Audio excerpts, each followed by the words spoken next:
Salam sejahtera Malaysia. Denyut nadi suara rakyat bergema di channel ini.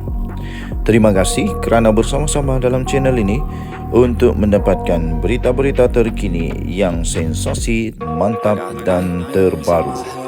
Bagi anda yang pertama kali bersama dalam channel ini, jangan lupa tekan butang subscribe, like dan share. Terima kasih sekali lagi. Denyut nadi suara rakyat bergema di channel ini. Berita terbaik di channel ini. Kita jumpa lagi.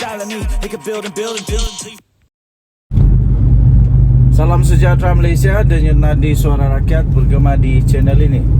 Sekiranya anda setuju bahawa kerajaan Madani, kerajaan perpaduan Seri Paduka Baginda yang di Pertuan Agong ini adalah kerajaan yang terbaik melaksanakan tugas tanggungjawab amanah yang telah diberikan kepada mereka oleh rakyat dan Tuhan.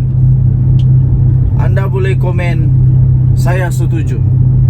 Inilah kerajaan yang betul-betul melaksanakan tanggungjawab amanah, yang betul-betul menggunakan segala yang ada pada mereka untuk memastikan amanah dapat dilaksanakan. Tak kiralah manusia itu kaya manapun, tapi tetap wajib untuk dilaksanakan kuasa tanggungjawab amanah yang diberikan kepada mereka. SPRM menyita Menara Ilham milik mantan Menteri Kewangan Malaysia. Ramai orang sebenarnya yang sedang menantikan apakah yang seterusnya terjadi kepada mantan Menteri Kewangan Malaysia ini. Apa yang terjadi kepada Tun ini?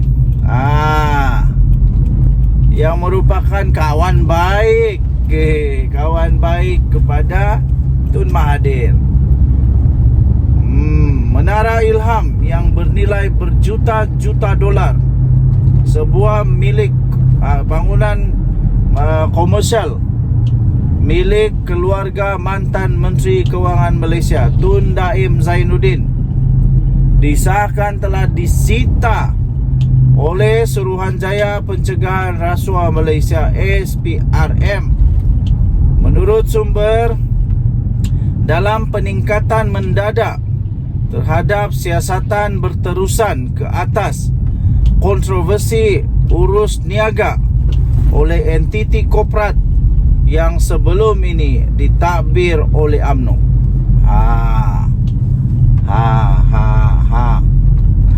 Eksekutif Kewangan yang rapat dengan Encik Daim yang memegang kuasa besar semasa Dr. Mahathir menyandang jawatan Perdana Menteri sebanyak berapa kali? 2 kali memberitahu Mediacorp bahawa rampasan sitaan itu telah dilakukan pada Khamis 21 Disember berikutan keengganan mantan ahli politik itu untuk memenuhi petisyen daripada Suruhanjaya Pencegahan Rasuah Malaysia SPRM bagi mengisytiharkan pegangan kewangan beliau dan keluarganya.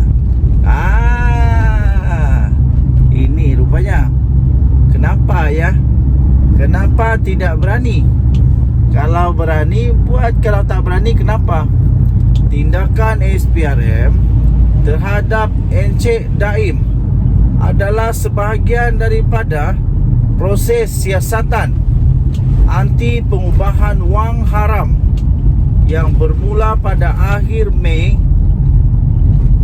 ke atas transaksi korporat yang bernilai 2.3 bilion ringgit Malaysia pada November 1997 yang melibatkan Renong Berhad dan United Engineers Malaysia Berhad atau UEM, dua entiti yang merupakan bekas tunggak perniagaan yang terlibat dengan UMNO ketika ia mentadbir negara Malaysia.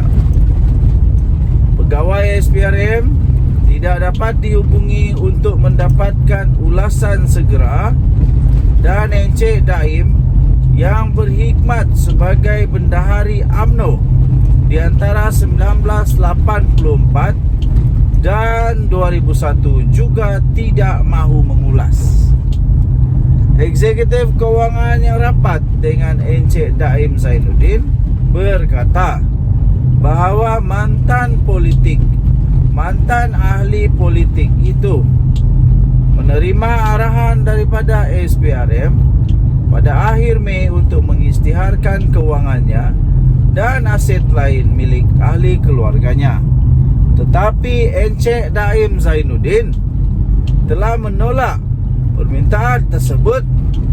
Sebaliknya menegaskan semasa disoal oleh pegawai SPRM bahawa beliau tidak ada kena-mengena dengan perjanjian renung UEM.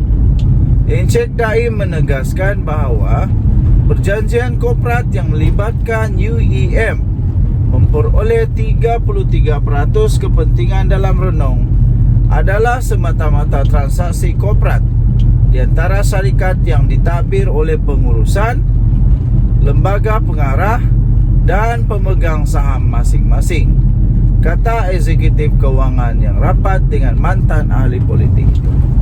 Denyut Nadi, Suara Rakyat bergema di channel ini. Kita jumpa lagi, bye-bye. Salam sejahtera Malaysia, Denyut Nadi, Suara Rakyat bergema di channel ini. Setelah bangunan milik mantan Menteri Keuangan Malaysia Tun Daim Zainuddin disita oleh SPRM, maka dengan itu banyaklah teori-teori yang muncul. Antaranya teori yang muncul ialah selepas ini kata mereka kita akan tengok pula, kita akan melihat pula, kita akan nampak pula bangunan-bangunan, harta-harta milik Mahathir pula yang akan disita. Ramailah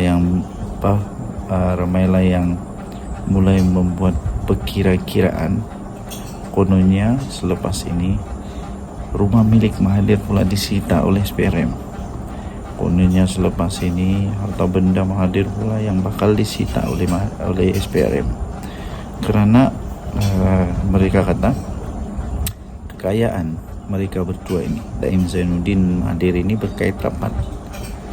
Maksud kata mereka ialah kerana pada waktu Daim Zainuddin menjadi kaya raya, waktu itu dia menteri, dan Perdana Menteri waktu itu siapa? Mahathir, begitulah. Jadi mereka pun mengaitkanlah kekayaan Zainuddin dengan kekayaan Mahathir, itu ada kaitan. Lepas itu mereka buatlah teori bahawa selepas ini Mahathir punya rumah, Mahathir punya harta akan disiasat oleh SPRM dan akan disita. Tapi sebenarnya pada pendapat saya, SPRM tidak akan sita dengan begitu mudah harta benda pemilikan sesiapa pun di dunia ini, di Malaysia ini secara khususnya, tanpa sebarang kes. Sitaan ini dibuat kerana sitaan untuk harta Daim Zainuddin dibuat kerana untuk penyiasatan SPRM. Dan pada masa yang sama, ketika SPRM minta supaya Daim Zainuddin mengisytiharkan harta dia tidak mau. Sebab itu harta dia disita. Jadi kalau Mahathir memberikan kerjasama kepada SPRM, saya pikir SPRM tidak akan sita. SPRM tidak akan sita, tidak akan ambil apa-apa tindakan. Tapi kalau Mahathir tidak memberikan kerjasama kepada SPRM, pastilah SPRM akan mengambil tindakan undang-undang berdasarkan lunas-lunas undang-undang Malaysia. Jadi sama ada harta Mahathir, bangunan rumah kah, kereta kah, apa-apa sajalah harta Mahathir akan disita atau tidak, itu bergantung kepada keadaan, bergantung kepada proses siasatan, bergantung kepada perlu atau tidak untuk disita. Kalau Mahathir memberikan kerjasama yang baik, saya rasa Mahathir tidak akan melihat harta dia disita lah. Tidak. Tapi kalau didapati perlu untuk disita, perlu untuk dibekukan akaun dan sebagainya, kita tengok nantilah. Adakah akaun Mahathir juga akan dibekukan? Itu pun kita tak tahu. Tidak mungkin lah, untuk sekretariat kita ini belum lagi, sehinggalah makluman diberikan oleh pihak SPRM. Lebih baik kita tunggu saja. Jadi kepada anda semua yang menantikan keputusan sama ada betul Pak Mahathir punya harta disita dan sebagainya, setakat ini belum ada. Oke, setakat ini belum ada, tiada, dan belum ada kemungkinan. Belum ada kemungkinan, kita tunggu dari SPRM. Dan nanti Suara Rakyat bagaimana di channel ini.